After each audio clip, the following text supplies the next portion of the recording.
Jadi seorang pengrajin akan terus-menerus berinovasi, membuat karya yang inovatif, membuat karya yang yang terbaru. Jadi seorang penggagas atau seorang pengrajin itu selalu akan menampilkan, keinginannya adalah menampilkan hal-hal yang baru. Tujuannya apa? Tujuannya adalah untuk menarik para konsumen atau menarik orang banyak untuk supaya tertarik pada produk tersebut. Kemudian dan juga memiliki tujuan tersendiri dalam setiap pembuatan kerajinan.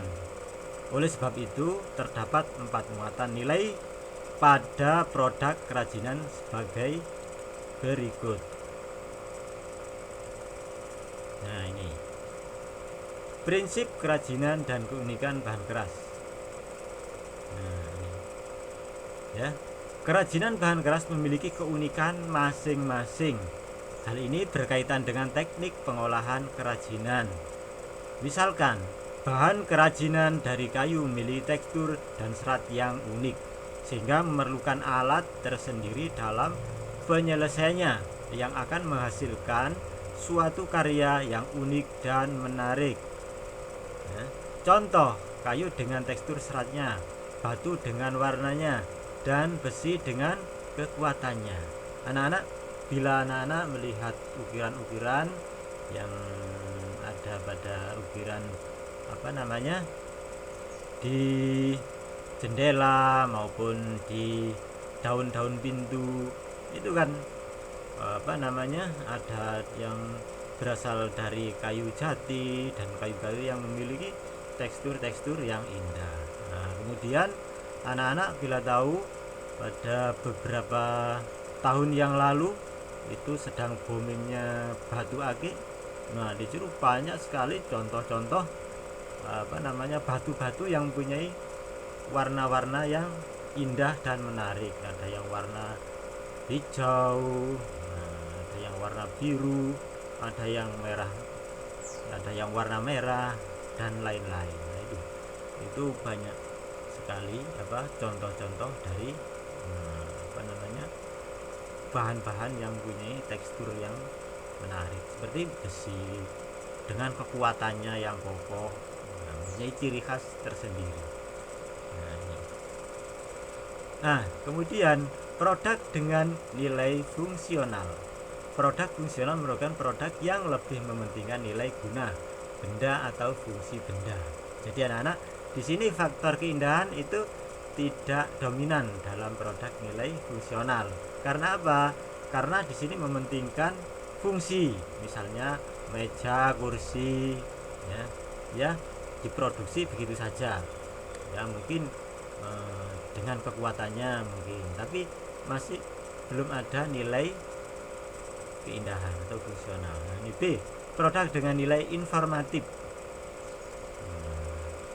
Yang selanjutnya adalah produk kerajinan yang tercipta unsur kreatif dan inovatif. Yang C yaitu produk dengan nilai simbolik. Nah, contohnya diciptakan untuk tokoh atau lambang-lambang tertentu. Misalnya ada produk patung pahlawan dan lain-lain. Kemudian D, produk dengan nilai prestis, yaitu kerajinan yang diciptakan untuk kesan mewah atau penampilan yang menarik, yang menimbulkan wibawa dan harganya mahal. Nah, ini misalnya pada pakaian, hiasan-hiasan pada pakaian, membuat terkesan eksklusif dan mewah. Kemudian aspek rancangan produk kerajinan. Pembuatan kerajinan bahan keras tidak terlepas dari bagaimana pengrajin melakukan pertimbangan saat merancang, yang akan melibatkan berbagai aspek, diantaranya adalah kebutuhan teknologi dan tanggung jawab kepada unsur budaya Indonesia yang terus harus dipertahankan. Nah, ini sebelum membuat kerajinan, yaitu faktor teknis, faktor ekonomis, faktor sains dan teknologi, faktor estetika, faktor lingkungan. Nah ini ya anak-anak, yang harus diperhatikan adalah sebelum membuat kerajinan, yang harus perlu diperhatikan adalah faktor teknisnya bagaimana cara membuatnya, terus faktor ekonomis itu bagaimana bahannya dibeli, kemudian diproses mahal apa tidak, kemudian memikirkan pasar penjualannya bagaimana nanti, mudah apa di pasaran itu model dan jenis apa yang laku. Nah itu faktor sains, nah itu dibentuk bagaimana, nah itu faktor estetika, keindahannya bagaimana, faktor lingkungan, pada lingkungan yaitu produksi itu berdampak pada pencemaran apa tidak, kemudian itu faktor dari produksi. Kemudian faktor dalam hal pemasaran, faktor lingkungan, di masyarakat setempat itu banyak yang minat apa tidak. Nah itu kemudian saya lanjut, bahan keras alam semakin sulit didapat sehingga memiliki nilai ekonomis yang tinggi ya, karena sulit didapat anak-anak, harganya mahal, kemudian penjualannya juga mahal. Nah, itu. Sedangkan bahan keras buatan semakin berkembang dan mudah didapat. Nah sekarang pabrik-pabrik ya mungkin saat ini musim pandemi, tapi kalau pada kondisi normal itu banyak sekali buatan pabrik itu ya, karena mudah dibuat kemudian produksinya bisa massal, nah maka akan cepat berkembang. Nah ini anak-anak, saya contohkan contoh bahan keras alam. Misalnya ini bahan alam dari batu kali, batu hitam. Misalnya ini ada batu hitam, bahannya ini ya, bahan batu kali, kemudian dirubah dibuat kerajinan, membuat cobek. Nah cobek atau coek bahasa istilah Jawanya. Kemudian bahan tanah liat, ini anak-anak bahan dasarnya tanah liat, kemudian diolah. Nah ini siap diolah, ini bentuk dasar. Nah, kalau ini sudah siap untuk diolah kalau seperti ini ya.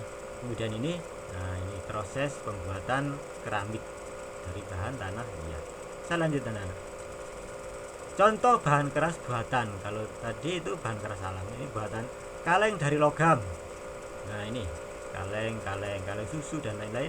Gelang dari perak, nah ini perak gelang. Nah ini bros baju atau kerudung, nah ini dari perak juga. Teko ini bisa dari perunggu ataupun dari bahan logam lainnya. Nah itu anak-anak ya, itu saya kira anak-anak dari pertemuan kita yang kedua ini, dan nanti dalam tayangan berikutnya insyaallah nanti akan dibuat banyak variasi, misalnya ada tayangan video dan lainnya ya anak-anak. Untuk pertemuan yang kedua ini saya banyak berharap pada kalian tetap bersemangat dalam hal belajar, meskipun dalam sistem daring, sistem online, dalam jaringan. Nah itu anak-anak ya anak-anak, kalian pelajari buku LKS dan buku paketnya. Kemudian anak-anak nanti kedepannya juga ada praktek. Nah tugas praktek nanti akan saya menyusul ya. Silakan nanti anak-anak pada materi ini kalian ada tugas, nanti kamu lihat di link pada WA ya anak-anak. Terima kasih anak-anak untuk pertemuan hari ini. Semoga ilmu yang didapat dapat bermanfaat dan anak-anak bisa berkreasi pada kedepannya ya. Saya akhiri, assalamualaikum warahmatullahi wabarakatuh.